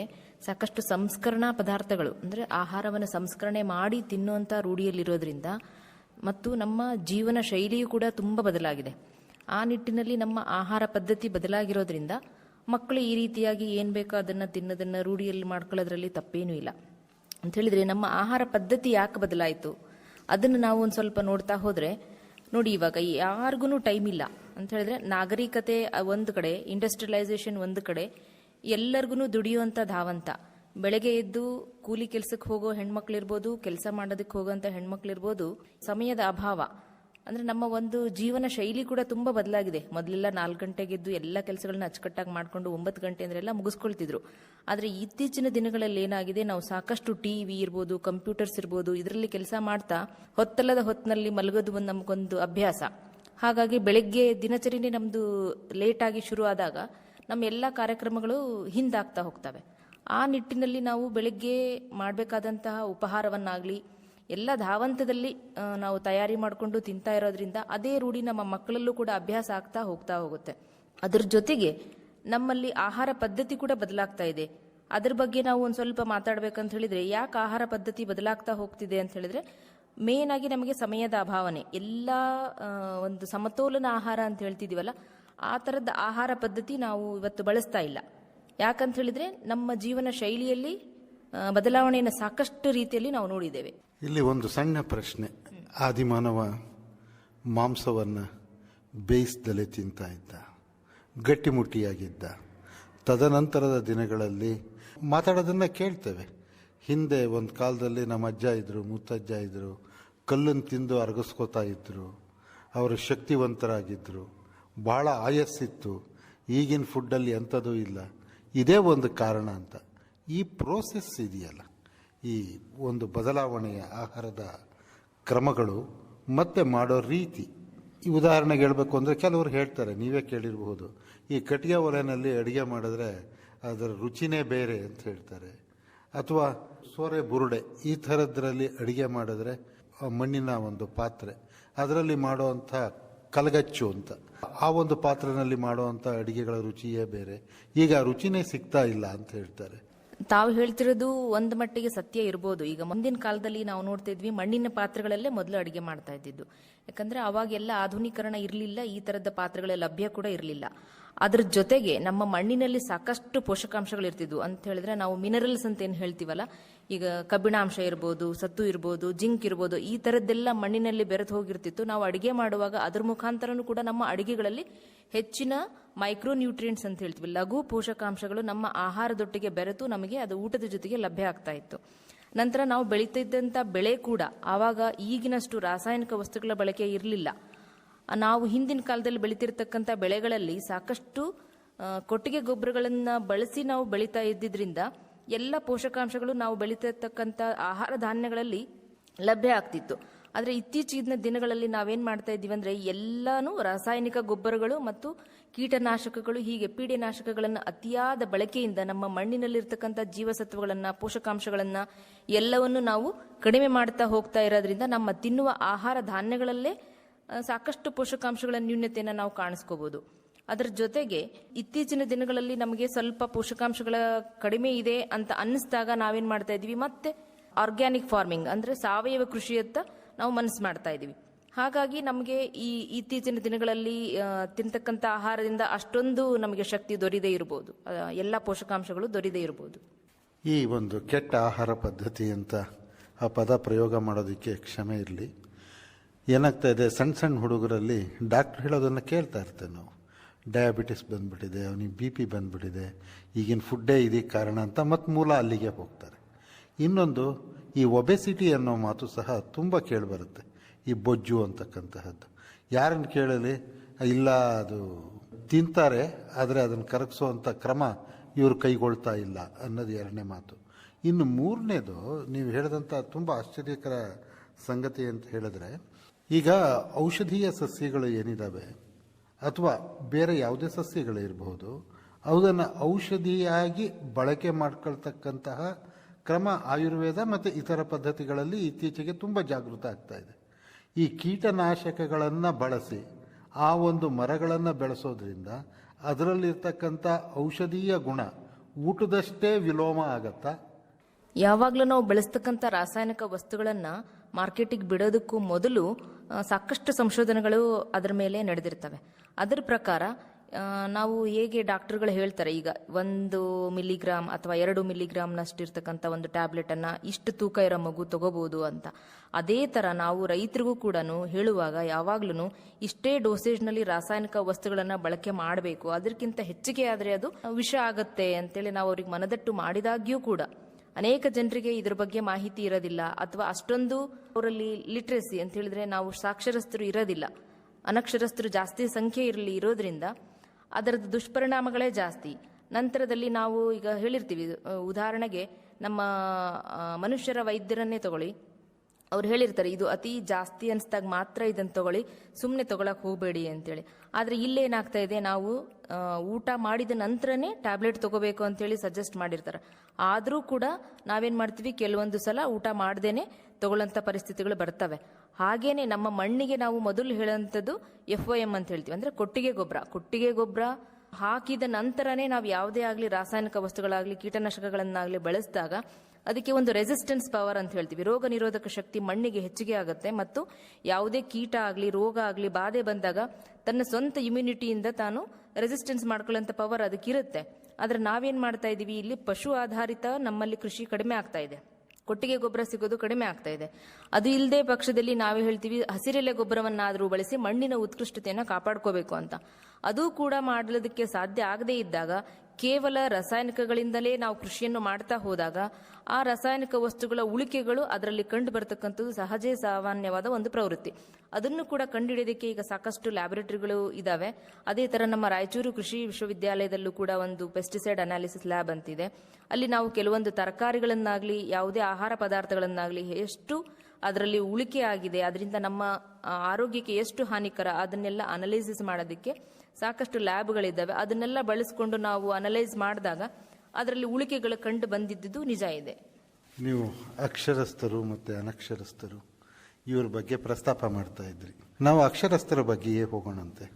ಸಾಮಾನ್ಯವಾಗಿ ಬೆಳಗಿನ ಹೊತ್ತು ತಾಯಿ ತುಂಬ ಬ್ಯುಸಿಯಾಗಿರ್ತಾಳೆ, ಅವಳಿಗೋ ಕೆಲಸಕ್ಕೆ ಹೋಗೋ ಧಾವಂತ ಇರುತ್ತೆ, ಮಕ್ಕಳನ್ನ ಸ್ಕೂಲಿಗೆ ಕಳಿಸೋವಂಥ ಧಾವಂತಗಳು, ಸ್ಕೂಲ್ ಬಸ್ ಬರುತ್ತೆ ಅಷ್ಟರಲ್ಲಿ ಟಿಫನ್ ಬಾಕ್ಸಿಗೆ ಹಾಕಿ ಇಡಬೇಕು, ಮಧ್ಯಾಹ್ನ ಇವ್ರು ತಗೊಂಡೋಗಿರೋ ಡಬ್ಬಿನಲ್ಲಿ ಆಫೀಸಲ್ಲೇ ಊಟ ಆಗೋಗುತ್ತೆ, ರಾತ್ರಿ ಒಂದು ಹೊತ್ತು ಮನೆ ಮಂದಿ ಎಲ್ಲ ಕೂತ್ಕೊಂಡು ಊಟ ಮಾಡುವಂತಹ ಕ್ರಮ ಅದು ಭಾಳ ಹಿಂದೆ ನಾವು ಪೂರ್ವಿಕರಲ್ಲಿ ನೋಡಿದಾಗ ಮನೆ ಜನಗಳನ್ನೆಲ್ಲ ಒಟ್ಟಾಗಿ ಕೂಡಿಸ್ಕೊಂಡು ಅವ್ರಿಗೆ ಕೆಲವೊಂದು ಆರೋಗ್ಯ ನಿಯಮಗಳನ್ನು ಹೇಳ್ಕೊಡ್ತಾ ಇದ್ರು. ಉದಾಹರಣೆಗೆ ಊಟ ಮಾಡಬೇಕಾದ್ರೆ ಮಧ್ಯದಲ್ಲಿ ಹೆಚ್ಚಿಗೆ ನೀರು ಕುಡಿಬೇಡಿ, ಚೆನ್ನಾಗಿ ಜಗದು ತಿನ್ನಿ, ಸೊ ತಿನ್ನೋದನ್ನು ತೃಪ್ತಿಯಾಗಿ ತಿನ್ನಿ, ಒಂದು ಅಗಳನ್ನೂ ಬಿಡಬೇಡಿ, ಇದಕ್ಕೆ ಭಾಳ ಹಿಂದಿನ ಶ್ರಮ ಇರುತ್ತೆ. ಈ ಥರದ್ದು ಒಂದು ಸರಳ ಸೂತ್ರಗಳನ್ನು ಹೇಳ್ತಾ ಇದ್ರು. ಇತ್ತೀಚಿನ ದಿನಮಾನಗಳಲ್ಲಿ ನಾವು ಇದನ್ನೆಲ್ಲ ಕಳ್ಕೊಳ್ತಾ ಇರ್ತೀವಲ್ಲ, ಇದಕ್ಕೆ ಒಬ್ಬ ಗೃಹ ವಿಜ್ಞಾನಿಯಾಗಿ ಹೇಗೆ ವಿಶ್ಲೇಷಿಸ್ತೀರಿ? ತಾವು ಹೇಳಿದ್ರಿ, ಒಂದು ಒಳ್ಳೆಯ ಪ್ರಶ್ನೆಯನ್ನೇ ಹೇಳಿದ್ರಿ. ಅಂತ ಹೇಳಿದ್ರೆ ಈಗ ಬೆಳಗಿನ ಹೊತ್ತು ಅಕ್ಷರಸ್ಥ ಮಹಿಳೆ ಕೂಡ ಹೊರಗೆ ದುಡಿಯೋಕೆ ಹೋಗ್ತಾ ಇರೋದು ಒಂದು ಅನಿವಾರ್ಯ ಪ್ರಸಂಗ. ಈಗ ಒಂದು ಮನೆಯಲ್ಲಿ ಒಬ್ಬ ತಾಯಿ ಮತ್ತು ತಂದೆ ಇಬ್ರು ದುಡಿದಾಗ ಕೂಡ ಇವತ್ತು ನಾವು ಜೀವನ ಸಾಗಿಸ್ಬೋದು ಅನ್ನೋ ಪರಿಸ್ಥಿತಿಯಷ್ಟು ಈಗಿನ ಜೀವನ ಬಂದು ನಿಂತಿದೆ. ಇಂಥ ಸಂದರ್ಭದಲ್ಲಿ ನಾವು ಯಾವ ರೀತಿ ಅದನ್ನ ಬ್ಯಾಲೆನ್ಸ್ ಮಾಡ್ಕೋಬೇಕು, ಸಮತೋಲನ ಆಹಾರವನ್ನು ಯಾವ ರೀತಿ ಕಾಪಾಡ್ಕೋಬೇಕು ಅನ್ನೋದಕ್ಕೆ ಆ ಮಹಿಳೆಯರಿಗೂ ಕೂಡ ಈ ಒಂದು ಸಮತೋಲನ ಆಹಾರದ ಬಗ್ಗೆ ಒಂದು ಅವಶ್ಯಕತೆ ಇದೆ. ಅಂದ್ರೆ ಅದರ ಬಗ್ಗೆ ತಿಳ್ಕೊಳ್ಳೋಂಥದ್ದು ಒಂದು ಅಕ್ಷರಸ್ಥರೇ ಇದ್ರೂ ಕೂಡ ಈ ಒಂದು ಪೌಷ್ಟಿಕಾಂಶದ ಬಗ್ಗೆ ತಿಳ್ತಕ್ಕಂಥದ್ದು ಸಾಕಷ್ಟು ವಿಷಯಗಳನ್ನು ಅವರು ತಿಳ್ಕೊಬೇಕಾಗತ್ತೆ. ಆದರೆ ನಮ್ಮ ಆಹಾರ ವಿಜ್ಞಾನದಲ್ಲಿ ನಾವೇನು ಹೇಳ್ತೀವಂದ್ರೆ ಬೆಳಗ್ಗೆ ತಿಂತಕ್ಕಂಥ ಉಪಹಾರವೇ ನಮಗೆ ಅತ್ಯಂತ ಶ್ರೇಷ್ಠವಾದದ್ದು ಅಂತ ಹೇಳಿದ್ರೆ ಇವತ್ತಿನ ದಿನದಲ್ಲಿ ನಾವು ಅದನ್ನೇ ಬಹಳಷ್ಟು ಸಲ ಮಿಸ್ ಮಾಡ್ತೀವಿ. ಅಂದರೆ ಬ್ರೇಕ್ಫಾಸ್ಟನ್ನು ನಾವು ಯಾರು ತಿಂದೇನೆ ಧಾವಂತದಲ್ಲಿ ಏನೋ ಒಂಚೂರು ಡಬ್ಬಿಗೆ ಹಾಕೊಂಡು ಅದೇ ರೀತಿಯಲ್ಲಿ ನಾವು ಆಫೀಸ್ಗೆ ಹೋಗಿ ಅಲ್ಲಿ ಇನ್ಯಾವಾಗಲೂ ಟೈಮ್ ಸಿಕ್ಕಾಗ ಯಾವುದೋ ರೀತಿಯಲ್ಲಿ ತಿಂತಾ ಇರ್ತೀವಿ. ಅಂದರೆ ಮೊದಲಿನ ಕಾಲದಲ್ಲಿ ಅನ್ನಕ್ಕೆ ಒಂದು ಅನ್ನಪೂರ್ಣೇಶ್ವರಿ ಅಂತೇಳಿ ಒಂದು ನಮಸ್ಕಾರ ಮಾಡಿ ತಿನ್ನೋ ಪದ್ಧತಿ ಏನಿತ್ತು, ಬೆಳಗ್ಗೆ ಶುರು ಆಗೋದೇ ನಮ್ಮದು ಬೆಳಗಿನ ಉಪಹಾರದೊಂದಿಗೆ. ಅದು ನಾವೇನು ಹೇಳ್ತೀವಿ, ದಿನದ ಒಂದು ಅವಶ್ಯಕತೆ, ಆಹಾರದ ಅವಶ್ಯಕತೆಗೆ ಏನಿರುತ್ತೆ ಅದರ 1/3 ಅಂದರೆ ನಾವು ಕಾಲು ಭಾಗಕ್ಕಿಂತ ಜಾಸ್ತಿ ಪೋಷಕಾಂಶಗಳನ್ನು ನಾವು ಬೆಳಗ್ಗೆನೆ ಸೇವಿಸಬೇಕಾಗಿರುತ್ತೆ. ಅದು ಅತಿ ಹೆಚ್ಚು ಪ್ರೋಟೀನ್ ಒಳಗೊಂಡಿರಬೇಕಾಗತ್ತೆ. ಅದು ಬೆಳೆಯುವಂಥ ಮಕ್ಕಳಲ್ಲಿ ತುಂಬ ಅವಶ್ಯಕ. ಆದರೆ ಇವತ್ತು ಸ್ಕೂಲ್ ಬಸ್ಗಳಿರ್ಬೋದು, ಸ್ಕೂಲ್ ಆಟೋಗಳಿರ್ಬೋದು, ಈ ರೀತಿ ಮತ್ತೆ ಪೇರೆಂಟ್ಸು ಕೂಡ 7:30 ಅಥವಾ 8 ಗಂಟೆಗೆಲ್ಲ ಮನೆ ಬಿಡಬೇಕಾದಂಥ ಪರಿಸ್ಥಿತಿ ಇದ್ದಾಗ ಒಂದು ಬ್ರೆಡ್ ಜಾಮ್ ತಿನ್ನಿಸು ಅಥವಾ ಒಂದೇನೋ ಮ್ಯಾಗಿ ತಿನ್ನಿಸಿ ಈ ಥರದ್ದು ಒಂದು ಪದಾರ್ಥಗಳನ್ನು ಕೊಟ್ಟು ನಾವು ಅವ್ರನ್ನ ಸ್ಕೂಲಿಗೆ ಕಳಿಸಿರ್ತೀವಿ. ಈ ರೀತಿ ಮಾಡ್ತಕ್ಕಂಥದ್ದನ್ನು ಒಂದು ಸ್ವಲ್ಪ ನಾವು ರಾತ್ರಿನೇ ಒಂದು ಸ್ವಲ್ಪ ಮುಂಜಾಗ್ರತೆ ವಹಿಸಿ ಬೆಳಗ್ಗೆಗೆ ಏನು ಉಪಹಾರ ಬೇಕು ಅಂತೇಳಿ ನಾವು ಅದನ್ನು ಪ್ಲ್ಯಾನ್ ಮಾಡಿಕೊಂಡು ಬೆಳಗ್ಗೆ ಮಕ್ಕಳಿಗೆ ಅಟ್ಲೀಸ್ಟ್ ಒಂದು ಪ್ರೋಟೀನ್ ಅಂಶ ಇರ್ತಕ್ಕಂಥದ್ದು, ಆ ಪ್ರೋಟೀನ್ ಅಂಶ ಇರ್ತಕ್ಕಂಥದ್ದನ್ನು ಬೆಳಗಿನ ಜಾವ ಎದ್ದ ತಕ್ಷಣ ಎಷ್ಟು ಮಾಡೋಕ್ಕೆ ಸಾಧ್ಯ, ಮಧ್ಯಾಹ್ನ ಲಂಚ್ ಬಾಕ್ಸಿಗೆ ಬೇರೆ ಮಾಡ್ಕೋಬೇಕಿರುತ್ತೆ. ಆ ಥರದ್ದೆಲ್ಲ ಸಮಸ್ಯೆಗಳು ಕಾಡಿದಾಗ ನಾವು ಮಕ್ಕಳಿಗೋಸ್ಕರನೇ ಕೆಲವೊಂದು ಸುಲಭವಾಗಿ ತಯಾರು ಮಾಡ್ತಕ್ಕಂಥ ಒಂದಷ್ಟು ಆಹಾರ ಪದಾರ್ಥಗಳನ್ನು ಇಲ್ಲಿ 1-2 ಹೇಳೋದಕ್ಕೆ ಇಷ್ಟಪಡ್ತೀನಿ. ನಾವೇನು ಇಡ್ಲಿ ದೋಸೆ ಏನು ಮಾಡ್ತಾ ಇದ್ದೀವಲ್ಲ, ಇದರಲ್ಲಿ ನೋಡಿ, ಒಂದು ಏಕದಳ ಧಾನ್ಯ, ಒಂದು ದ್ವಿದಳ ಧಾನ್ಯ. ಯಾವಾಗಲೂ ನಾವೇನು ಹೇಳ್ತೀವಿ, ಮಿಶ್ರ ಮಾಡಿ ಬಳಸಿದಾಗ ಏಕದಳ ಧಾನ್ಯದಲ್ಲಿ ಕಡಿಮೆ ಇರತಕ್ಕಂಥ ಪೋಷಕಾಂಶಗಳು ದ್ವಿದಳ ಧಾನ್ಯದಲ್ಲಿ ಇರುತ್ತೆ. ಅವೆರಡನ್ನು ಸೇರಿಸಿ ಒಟ್ಟಿಗೆ ತಗೊಂಡಾಗ ನಮಗೆ ಒಂದು ಸಮತೋಲನ ಆಹಾರ ಸಿಗುತ್ತೆ. ಅದ್ರ ಜೊತೆಗೆ ಬೆಳಗಿನ ಉಪಹಾರದಲ್ಲಿ ಕಂಪಲ್ಸರಿ ಒಂದು ಹಣ್ಣನ್ನು ಕೊಡಬೇಕು ಮಕ್ಕಳಿಗೆ. ಅದ್ರ ಜೊತೆಗೆ ಒಂದು ನಮಗೆ ಕ್ಯಾಲ್ಸಿಯಂ ಬೇಕಾಗಿರುತ್ತೆ. ಅದಕ್ಕೋಸ್ಕರ ಒಂದು ಹಾಲಿನ ಪದಾರ್ಥ, ಹಾಲಿರ್ಬೋದು ಅಥವಾ ಹಾಲಿನಿಂದ ಮಾಡಿರ್ತಕ್ಕಂಥ ಯಾವುದೋ ಒಂದು ಪದಾರ್ಥಗಳನ್ನು ನಾವು ತಿನ್ನೋದು ಅಭ್ಯಾಸ ಮಕ್ಕಳಿಗೆ ಬೀಳಿಸಬೇಕು ಅಂತ ಹೇಳ್ತೀವಿ. ಇದನ್ನು ನೋಡ್ತಾ ಇರ್ಬೋದು ನೀವು, ಶಾಲೆಯಲ್ಲಿ ಸಾಕಷ್ಟು ಮಕ್ಕಳು ಪ್ರೇಯರ್ ಮುಗಿಸಿ ನಂತರ ಅವರು ಬೆಳಗಿಂದು ಕ್ಲಾಸ್ ಮುಗಿಸೋಷ್ಟ್ರಲ್ಲೇ ಬಿದ್ದು ಹೋಗುವಂಥ ಮಕ್ಕಳು ಸಾಕಷ್ಟು ಜನ. ಇದು ಯಾಕೆ ಹೀಗೆ ಅಂತ ಹೇಳಿದ್ರೆ, ಮಕ್ಕಳಲ್ಲಿ ಕಾಣಿಸ್ತಕ್ಕಂಥ ಒಂದು ರಕ್ತಹೀನತೆ ಇರ್ಬೋದು ಅಥವಾ ಬೆಳಗಿನ ಉಪಹಾರ ಮಾಡದೆ ಬಂದಿರ್ಬೋದು, ಅಂದರೆ ಹೈಪೋಗ್ಲೈಸಿಮಿಯಾ ಅಂತ ಹೇಳ್ತೀವಿ. ರಾತ್ರಿ ಸರಿಸುಮಾರು 8:30-9 ಗಂಟೆಗೆ ಊಟ ಮಾಡ್ತಾರೆ ಅಂತ ಹೇಳಿದ್ರೆ ಮಕ್ಕಳು, ತಿರ್ಗಾ ಬೆಳಗ್ಗೆ 9 ಆದ್ರೂ ಟಿಫಿನ್ ತಿನ್ನೋದಿಲ್ಲ, ಬೆಳಗಿಂದು ಉಪಹಾರ ತಗೊಳ್ಳೋದಿಲ್ಲ ಅಂತ ಹೇಳಿದ್ರೆ ಸುಮಾರು 11-12 ತಾಸು ಏನು ಗ್ಯಾಪ್ ಇರುತ್ತಲ್ಲ, ಅದರಲ್ಲಿ ನಮಗೆ ರಕ್ತದಲ್ಲಿರ್ತಕ್ಕಂಥ ಸಕ್ಕರೆ ಅಂಶ ಕಡಿಮೆಯಾಗಿ ಬೆಳಗಿನ ಹೊತ್ತಲ್ಲಿ ಮಕ್ಕಳು ತಲೆ ಸುತ್ತು ಬಂದು ಬೀಳ್ತಕ್ಕಂಥದ್ದು ಸರ್ವೇ ಸಾಮಾನ್ಯ. ಪ್ರೇಯರ್ ಮಾಡುವಾಗ ಅಟ್ಲೀಸ್ಟ್ ಒಂದು ಮಗುವಾದ್ರೂ ಬೀಳೋದನ್ನ ನಾವು ನೋಡ್ತಾ ಇರ್ತೀವಿ. ಇದನ್ನೆಲ್ಲ ತಪ್ಪಿಸ್ಬೇಕಂತ ಹೇಳಿದ್ರೆ ಸಮತೋಲನ ಆಹಾರದ ಒಂದು ಏನು ಕಾನ್ಸೆಪ್ಟ್ ಏನಿದೆ, ಇದನ್ನ ಎಲ್ಲ ತಾಯಂದಿರಿಗೂ ಮನೇಲಿರ್ತಕ್ಕಂಥ ಹೆಣ್ಮಕ್ಳಿಗೂ ಕೂಡ ಇದ್ರ ಬಗ್ಗೆ ಅರಿವು ಮೂಡಿಸುವಂಥದ್ದು ತುಂಬಾ ಅವಶ್ಯಕ ಅಂತ ನಾನು ಅನ್ಕೊಂತೀನಿ ಸರ್. ಸಮತೋಲನ ಆಹಾರ ಅಂತ ಹೇಳಿದ್ರಿ. ಈಗ ಒಂದು ಪ್ರದೇಶದಲ್ಲಿ ಒಂದು ಬೆಳೆ ಯಾವುದೋ ಒಂದು ಅಲ್ಲಿಯ ವಾತಾವರಣಕ್ಕೆ ಅನುಗುಣವಾಗಿ ಬೆಳೆಯುತ್ತೆ. ಆ ಪ್ರದೇಶದ ಬೆಳೆಯನ್ನೇ ಆಹಾರ ಪದ್ಧತಿಯನ್ನಾಗಿ ತಗೋಬೇಕು ಅಂತ ಕೆಲವರು ಒಂದು ವಾದ ಮಾಡ್ತಾರೆ. ಆಯಾ ಉದಾಹರಣೆಗೆ ಸಮುದ್ರ ತೀರದಲ್ಲಿ ಇರ್ತಕ್ಕಂಥವ್ರು ಮೀನನ್ನು ಪ್ರಧಾನ ಆಹಾರವಾಗಿ ಬಳಸ್ತಾರೆ. ಭತ್ತ ಬೆಳೆಯೋ ಕಡೆ ಅಕ್ಕಿಯನ್ನು ಮಾಡ್ತಾರೆ, ಗೋಧಿ ಬೆಳೆಯೋ ಕಡೆ ಗೋಧಿ, ರಾಗಿ ಬೆಳೆಯೋ ಕಡೆ ರಾಗಿ. ಈ ಒಂದು ಆಯಾ ಪ್ರದೇಶಗಳಲ್ಲಿ ಒಂದು ಸಮತೋಲನ ಆಹಾರ ಅನ್ನೋದು ಅವ್ರ ಫುಡ್ ತಗೊಳ್ಳಿ, ಅದ್ರ ಜೊತೆಗೆ ಈ ಸಮತೋಲನ ಅನ್ನೋದು ಹೇಗೆ ಒಂದು ಬ್ಯಾಲೆನ್ಸ್ ಆಗುತ್ತೆ? ಯಾವಾಗಲೂ ನಮ್ಮ ಆಹಾರ ಪದ್ಧತಿ ನಾವಿರ್ತಕ್ಕಂಥ ಪ್ರದೇಶವನ್ನೇ ಅವಲಂಬನೆ ಆಗಿರುತ್ತೆ. ಅಂದರೆ ಅಲ್ಲಿ ಯಾವ ಬೆಳೆಗಳನ್ನು ಬೆಳೀತಾ ಇರ್ತಾರೆ ಅದೇ ನಮ್ಮ ಆಹಾರ ಪದ್ಧತಿ ಕೂಡ ಆಗಿರುತ್ತೆ. ಉದಾಹರಣೆಗೆ ನಮ್ಮ ರಾಯಚೂರು ಜಿಲ್ಲೆಯಲ್ಲಿ ಸಾಕಷ್ಟು ಪ್ರಮಾಣದಲ್ಲಿ ಸಜ್ಜೆ ಇದೆ, ನವಣೆ ಇದೆ, ನಂತರ ಈ ಭತ್ತ ಕೂಡ ಈಗ ನೀರಾವರಿ ಆದಾಗಿನಿಂದ ಸಾಕಷ್ಟು ಭತ್ತವನ್ನು ಕೂಡ ಬೆಳೀತಾ ಇದ್ದಾರೆ. ಮತ್ತು ತೊಗರಿಯ ಕಣಜ ಕೂಡ ನಮಗೆ ಹತ್ತಿರದಲ್ಲಿ ಗುಲ್ಬರ್ಗಾ ಜಿಲ್ಲೆ ಮತ್ತು ರಾಯಚೂರು ಜಿಲ್ಲೆಯಲ್ಲಿ ಅತಿ ಹೆಚ್ಚಿನ ಪ್ರಮಾಣದಲ್ಲಿ ತೊಗರಿಯನ್ನು ಕೂಡ ಬೆಳೀತಾರೆ. ಸಮತೋಲನ ಆಹಾರ ಅಂತ ಹೇಳಿದ್ರೆ ಒಂದು ಏಕದಳ ಧಾನ್ಯ, ಆ ಪ್ರದೇಶದಲ್ಲಿ ಯಾವುದನ್ನ ಅಲ್ಲಿ ಬೆಳೀತಾ ಇರ್ತಾರೋ ಅದನ್ನೇ ಅವರು ತಗೋಬಹುದು. ಉದಾಹರಣೆಗೆ ತುಮಕೂರು ಆ ಕಡೆ ಎಲ್ಲ ರಾಗಿ ಪ್ರಮುಖವಾದ ಏಕದಳ ಧಾನ್ಯ. ಅದೇ ತರ ಇಲ್ಲಿ ನಮಗೆ ಸಜ್ಜೆ ಸಿಗುತ್ತೆ, ಜೋಳ ಸಿಗುತ್ತೆ, ಇಲ್ಲಿ ರೊಟ್ಟಿ ಪ್ರಮುಖವಾದ ಆಹಾರ. ಹಾಗೆ ಯಾವುದಾದ್ರೂ ಒಂದು ಏಕದಳ ಧಾನ್ಯ, ಒಂದು ದ್ವಿದಳ ಧಾನ್ಯ, ಜೊತೆಗೆ ಒಂದು ಹಣ್ಣು ಮತ್ತು ಒಂದು ಹಾಲಿನ ಪದಾರ್ಥ, ಹಾಲು ಅಥವಾ ಹಾಲಿನ ಉತ್ಪನ್ನಗಳಂತ ಹೇಳ್ತೀವಲ್ಲ, ಹಾಲು ಇರ್ಬೋದು, ಮೊಸರು ಇರ್ಬೋದು, ಮಜ್ಜಿಗೆ ಇರ್ಬೋದು, ಹಾಲಿನಿಂದ ತಯಾರಿಸಕ್ಕಂಥ ಸಿಹಿ ತಿನಿಸುಗಳು ಕೂಡ ಇರ್ಬೋದು, ಈ ಥರದ್ದು. ನಂತರ ನಾವು ಸಕ್ಕರೆಯ ಬದಲಾಗಿ ಬೆಲ್ಲವನ್ನೇ ಬಳಸಿರಿ ಅಂತ ಹೇಳ್ತೀವಿ. ಯಾಕಂದ್ರೆ ಸಕ್ಕರೆಯಲ್ಲಿ ಅದನ್ನು ಬಿಳಿ ಮಾಡೋದಕ್ಕೋಸ್ಕರ ಸಾಕಷ್ಟು ರಾಸಾಯನಿಕಗಳನ್ನು ಬಳಸ್ತೀವಿ. ನಂತರ ಅದು ಸಂಸ್ಕರಣೆ ಮಾಡುವಾಗ ಸಾಕಷ್ಟು ರಾಸಾಯನಿಕಗಳ ಬಳಕೆಯಲ್ಲೇ ಅದು ಆ ಒಂದು ಕ್ರಿಸ್ಟಲೈಸೇಷನ್ ಆಗಿ ಒಂದು ಬಿಳಿ ಬಣ್ಣವನ್ನು ಹೊಂದೋದಕ್ಕೆ ಸಾಧ್ಯ ಆಗುತ್ತೆ. ಆ ನಿಟ್ಟಿನಲ್ಲಿ ನಾವು ಬೆಲ್ಲವನ್ನು ಬಳಸೋದು ಸೂಕ್ತ ಅಂತ ಹೇಳ್ತೀವಿ. ಆ ಥರ ಒಂದು ಬೆಲ್ಲ, ನಂತರ ಒಂದು ಹಸಿರು ತಪ್ಪಲು ಪಲ್ಯ ಅಂತ ಹೇಳ್ತೀವಿ, ಅದ್ರ ಜೊತೆಗೆ ಒಂದು ಇತರೆ ತರಕಾರಿ. ಈ ರೀತಿಯ ಒಂದು ಆಹಾರ ಪದ್ಧತಿಯಲ್ಲಿ ಯಾವುದೇ ಇರ್ಬೋದು, ಅಲ್ಲಿ ಹಸಿರು ತಪ್ಪಲು ಪಲ್ಯ ಯಾವುದು ಬೆಳೀತಾ ಇರ್ತಾರೆ ಅದು, ಏಕದಳ ಧಾನ್ಯ ಯಾವುದು ಬೆಳೀತಾ ಇರ್ತಾರೆ ಅದು, ಅದನ್ನು ನಾವು ನಮ್ಮ ಅಡುಗೆಯಲ್ಲಿ ಬಳಸಿಕೊಂಡಿದ್ದೇ ಆದರೆ ದಿನನಿತ್ಯದಲ್ಲಿ ಒಂದೇ ಪ್ಲೇಟಿನಲ್ಲಿ ಎಲ್ಲಾನು ಬಳಸ್ಕೋಬೇಕು ಅಂತಿಲ್ಲ. ಒಂದು ದಿನದ ಆಹಾರದಲ್ಲಿ ಬೆಳಗ್ಗೆ ಸೊಪ್ಪಿನ ಪಲ್ಯ ತಿಂದರೆ ಮಧ್ಯಾಹ್ನಕ್ಕೆ ಒಂದು ತರಕಾರಿ ಪಲ್ಯ, ರಾತ್ರಿಗೆ ಒಂದು ಕಾಳಿನ ಪಲ್ಯ, ಈ ರೀತಿಯಾಗಿ ಒಂದು ನಾವು ರೂಢಿಯನ್ನು ಮಾಡಿಕೊಂಡಿದ್ದೇ ಆದರೆ ಒಂದು ಸಮತೋಲನವನ್ನು ನಾವು ನಮ್ಮ ಆಹಾರದಲ್ಲಿ ಕಾಪಾಡಿಕೊಳ್ಳಿಕ್ಕೆ ಸಾಧ್ಯ ಇದೆ. ಮಕ್ಕಳಲ್ಲಿ ಸಾಮಾನ್ಯವಾಗಿ ಒಂದು ತರಗತಿ ಅಂತ ಇಟ್ಕೊಂಬೋಣ, ಒಂದು 40 ಜನ ಇರ್ತಕ್ಕಂಥ ಮಕ್ಕಳಲ್ಲಿ ಸುಮಾರು ಒಂದು 4-5 ಜನ ಮಕ್ಕಳು ದಪ್ಪಕ್ಕಿರ್ತಾರೆ. ನಾವು ಏನು ಮಾಡ್ತಾರೆ ಅಂದರೆ ಉಳಿಕೆ ಹುಡುಗರುಗಳು ಅವರನ್ನು ಆಡ್ಕೋಬೇಕಾದ್ರೆ ಹೊಟ್ಟೆ ಡುಮ್ಮ ಅಂತೇಳಿ ಆಡಿಕೆ ವಸ್ತುವಾಗಿ ಪರಿಣಮಿಸ್ತಾರೆ. ಈ ಥರ ಕೆಲವೊಂದು ಮಕ್ಕಳುಗಳಲ್ಲಿ ಮಾತ್ರ ಈ ಬೊಜ್ಜು ಬರೋದಕ್ಕೆ ಆ ಸಣ್ಣ ವಯಸ್ಸಲ್ಲಿ ಏನು ಕಾರಣ? ಜೊತೆಗೆ ಆ ಶಾಲೆಯಲ್ಲಿರ್ತಕ್ಕಂತಹ ಉಪಾಧ್ಯಾಯರುಗಳು ಇತ್ತೀಚೆಗೆ ಬಿಸಿಯೂಟ ಜಾಸ್ತಿ ಆಗಿದೆ, ನೀವೇ ನೋಡಿರ್ಬೋದು ಎಲ್ಲ ಶಾಲೆಗಳಲ್ಲಿ. ಆ ಒಂದು ಕ್ರಮ, ಇದು ಒಂದು ಪಠ್ಯಕ್ರಮವಾಗಿ ಅಳವಡಿಸ್ಕೋಬೇಕಾ, ಹೇಗೆ? ಕೆಲವೊಂದು ಮಕ್ಕಳಲ್ಲಿ ಬೊಜ್ಜುತನವನ್ನು ನಾವು ಸಾಮಾನ್ಯವಾಗಿ ಕಾಣ್ತಾ ಇದ್ದೀವಿ. ನೀವೇ ನೋಡಿರ್ಬೋದು, ಸಾಕಷ್ಟು ಶಾಲೆಗಳಲ್ಲಿ ಆಟದ ಮೈದಾನಗಳೇ ಇರೋದಿಲ್ಲ. ನಂತರ ಮನೆಗಳಲ್ಲೂ ಕೂಡ ನೀವು ನೋಡಿರ್ತೀರ, ಎಲ್ಲ ತಂದೆ ತಾಯಿಗಳು ಅಯ್ಯೋ ಹೊರಗೆ ಹೋಗ್ಬೇಡ, ಬಿದ್ದು ಬಿಡ್ತೀಯಾ, ಗಾಯ ಮಾಡ್ಕೋತೀಯಾ, ಅಲ್ಲಿ ಹೋಗ್ಬೇಡ, ಇಲ್ಲಿ ಬೀಳುತ್ತೆ, ಅಲ್ಲಿ ತೆರೆಯುತ್ತೆ, ಈ ಥರ ನಾವು ಓವರ್ ಪ್ರೊಟೆಕ್ಟಿವ್ ಅಂತ ಹೇಳ್ತೀವಿ. ಅಂದರೆ ಅತ್ಯಂತ ಅವ್ರನ್ನ ಸಂರಕ್ಷಣೆ ಮಾಡೋದ್ರಲ್ಲೇ ಒಂದು ಪೇರೆಂಟ್ಸ್ಗಳು ಟೈಮ್ ಕೊಡ್ತಾ ಇರ್ತೀವಿ. ಅಂದರೆ ಮಕ್ಕಳನ್ನ ಸುಲಭವಾಗಿ ಆಟ ಆಡೋದಕ್ಕೆ ಮೈದಾನದಲ್ಲಿ ನಾವು ಬಿಡ್ತಾ ಇಲ್ಲ. ಹೆಚ್ಚಿನ ಸಮಯ ಮಕ್ಕಳು ಬೀದಿಲೇ ಬೆಳೀತಾ ಇದ್ರು ಮೊದಲೆಲ್ಲ. ಅಂದರೆ ಬೆಳಗ್ಗೆ ಶಾಲೆಯಲ್ಲಿ ಹೋದ್ರೂ ಕೂಡ ಶಾಲೆಯಲ್ಲಿ ತರಗತಿಗಳು ಇಲ್ಲದೆ ಇರತಕ್ಕಂಥ ಸಮಯದಲ್ಲಿ ಅವರಿಗೆ ಒಂದು ಶ್ರಮದಾನ ಅಂತ ಕೂಡ ಮಾಡಿಸ್ತಾ ಇದ್ರು. ಶಾಲೆಯ ವಾತಾವರಣವನ್ನು ಸ್ವಚ್ಛ ಮಾಡೋದಿರ್ಬೋದು, ಅಥವಾ ಒಂದು ಅಗ್ರಿಕಲ್ಚರ್ ಅಂತೇಳಿ ಕೂಡ ಒಂದು ಸಬ್ಜೆಕ್ಟ್ ಇರ್ತಾ ಇತ್ತು. ನಾವೆಲ್ಲ ಚಿಕ್ಕವರಿದ್ದಾಗ ನಾವು ನೋಡ್ದಂಗೆ ಕೆಲವೊಂದು ಸಸಿಗಳನ್ನು ಬೆಳೆಸ್ತಕ್ಕಂಥ ಒಂದು ಕಾರ್ಯಕ್ರಮ, ಒಂದು ಸೊಪ್ಪಿನ ಮಡಿ ಮಾಡೋದಿರ್ಬೋದು. ಅದರಿಂದ ಒಂದು ವಿಜ್ಞಾನದ ಪಾಠವನ್ನು ಹೇಳಲಿಕ್ಕೆ ಕೂಡ ಒಂದು ವಿಜ್ಞಾನದ ಶಿಕ್ಷಕರಿಗೆ ಅನುಕೂಲ ಆಗುತ್ತೆ. ಯಾವ ರೀತಿ ಗಿಡಗಳು ಬೆಳೆಯುತ್ತೆ, ಯಾವ ರೀತಿ ಮೊಳಕೆ ಬರುತ್ತೆ, ಅದಕ್ಕೆ ಏನು ಪೋಷಕಾಂಶಗಳು ಬೇಕಾಗುತ್ತೆ ಒಂದು ಗಿಡ ಬೆಳೆಯೋದಕ್ಕೆ, ಈ ಥರ ವಿಜ್ಞಾನ ಪಾಠದ ಜೊತೆಗೆ ಮಕ್ಕಳಲ್ಲಿ ದೈಹಿಕ ಶ್ರಮವನ್ನು ಕೂಡ ಅಲ್ಲಿ ಮಾಡಿಸ್ತಾ ಇದ್ರು. ನಂತರ ಶಾಲೆಗಳಲ್ಲಿ ಸಾಕಷ್ಟು ಸರ್ಕಾರಿ ಶಾಲೆಗಳಲ್ಲಿ ಕ್ಲೀನ್ ಮಾಡೋದಕ್ಕೆ ಮಕ್ಕಳೇ ಮಾಡ್ತಾ ಇದ್ರು. ಇವತ್ತಿನ ದಿನಗಳಲ್ಲೂ ಕೂಡ ಮಾಡ್ತಾ ಇದ್ದಾವೆ, ಇಲ್ಲ ಅಂತಿಲ್ಲ. ಕೆಲವೊಂದು ಶಾಲೆಗಳಲ್ಲಿ ಮಕ್ಕಳೇ ಬಂದು ಕಸ ಗುಡಿಸಿ ಕ್ಲೀನ್ ಮಾಡ್ಕೊಂಡಿರ್ತಕ್ಕಂಥ ಪರಿಸ್ಥಿತಿಗಳು ಕೂಡ ಇವತ್ತು ನಾವು ನೋಡ್ತೀವಿ.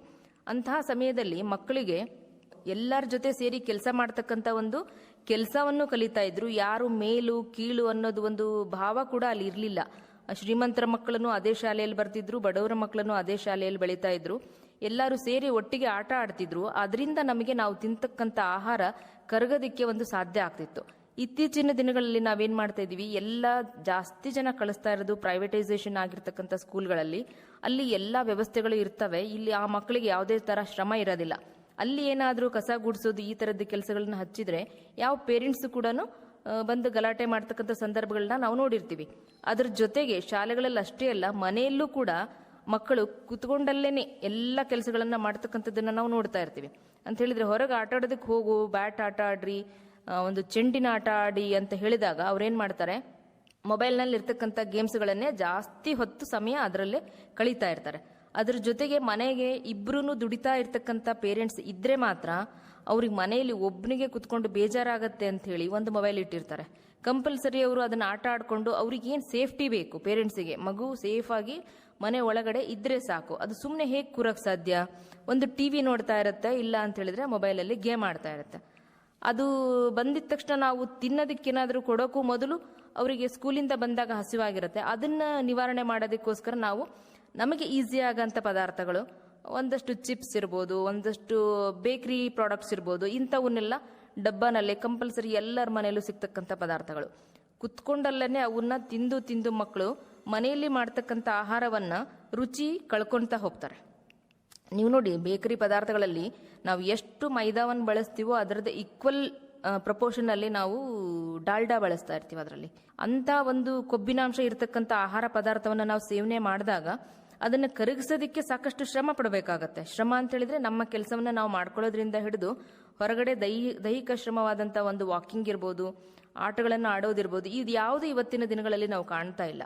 ಹಾಗಾಗಿ ಮಕ್ಕಳು ಕುತ್ಕೊಂಡಲ್ಲೇ ಊಟ ಮಾಡ್ತಾ ಬರೀ ಟಿವಿ ಮತ್ತು ಕಂಪ್ಯೂಟರ್ಲಿ ಸಮಯವನ್ನ ಕಾಲಹರಣ ಮಾಡ್ತಾ ಇರೋದ್ರಿಂದ ಅವರ ಮೆದುಳು ಕೂಡ ಚುರುಕಾಗೋದಕ್ಕೆ ಸಾಧ್ಯ. ಒಂದು ಕಡೆಯಿಂದ ಒಳ್ಳೆಯದರಲ್ಲಿ ಯೂಸ್ ಮಾಡಿದಾಗ ಮೊಬೈಲ್ ಮತ್ತು ಟಿವಿ ಒಳ್ಳೆ ಕಾರ್ಯಕ್ರಮಗಳು ನೋಡಿದಾಗ ಅನುಕೂಲ ಆಗ್ಬೋದು. ಆದರೆ ದೈಹಿಕ ಶ್ರಮ ಕಡಿಮೆ ಆಗೋದ್ರಿಂದ ಸಾಕಷ್ಟು ದುಷ್ಪರಿಣಾಮ ಆಗ್ತಾ ಇರೋದನ್ನ ನಾವು ನೋಡ್ತಾ ಇದ್ದೀವಿ. ಯಾವುದೇ ಒಂದು ಆಹಾರ ಎದುರಿಗಿಟ್ಟಾಗ ಅದರ ಏನು ರುಚಿ ಅಂತ ಗೊತ್ತಿರಲ್ಲ. ನಾಲ್ಗೆ ಮೇಲೆ ಮಿಟ್ಕೊಂಡಾಗ ಮಾತ್ರ ಅದ್ರ ರುಚಿ ಏನು ಅಂತ ಗೊತ್ತಾಗುತ್ತೆ. ಮತ್ತು ಅದ್ರ ಒಳಗಡೆ ಹೋದಾಗ, ಅಂಗಳ ಒಳಗೆ ಹೋದಾಗ ಅದು ರುಚಿ ಅನ್ನೋದು ಗೊತ್ತಾಗಲ್ಲ. ಆ ಒಂದು ನಾಲ್ಗೆ ಮೇಲೆ ಇಡ್ತಕ್ಕಂಥ ಕ್ರಿಯೆ ಇದೆಯಲ್ಲ, ಅದಕ್ಕೋಸ್ಕರ ಮನುಷ್ಯ ಎಷ್ಟು ಥರದಲ್ಲಿ ಹಪಹಪಿಯಾಗಿರ್ತಾನೆ, ಜೊತೆಗೆ ಬೇಡವಾದ್ದನ್ನೆಲ್ಲ ಹೇಗೆ ತಿಂತಾ ಇರ್ತಾನೆ, ಇದರಿಂದ ಬರ್ತಕ್ಕಂತಹ ಕಾಯಿಲೆಗಳು ಹೇಗೆ, ನಮ್ಮ ಆಯಸ್ಸು ಹೇಗೆ ಕ್ಷೀಣ ಆಗ್ತಾ ಇದೆ ದಿನದಿಂದ ದಿನಕ್ಕೆ, ಮತ್ತು ನಮ್ಮ ದೇಹ ರೋಗಗಳ ಗೂಡು ಹೇಗೆ ಆಗ್ತಾ ಇದೆ, ಈ ಎಲ್ಲ ವಿಚಾರ ತಿಳಿಸಿದ್ದೀರಿ. ಜೊತೆಗೆ ಇನ್ನೂ ತುಂಬ ಒಂದು ಆತಂಕಕಾರಿಯಾದಂತಹ ಸಂಗತಿ ಏನು ಅಂತಂದರೆ, ಈ ಒಂದು ದಿನಮಾನಗಳಲ್ಲಿ ಮುಂದಿನ ಪೀಳಿಗೆಗೆ ನಾವು ಒಂದು ಮಾದರಿಯಾಗಿ ನಿಲ್ಲಬೇಕಾದಂತಹ ಈ ಸಮಾಜ ಒಂದು ಉತ್ಕೃಷ್ಟವಾದಂತಹ, ಆರೋಗ್ಯಕರವಾದಂತಹ, ದಷ್ಟಪುಷ್ಟವಾದಂತಹ ಮಕ್ಕಳನ್ನು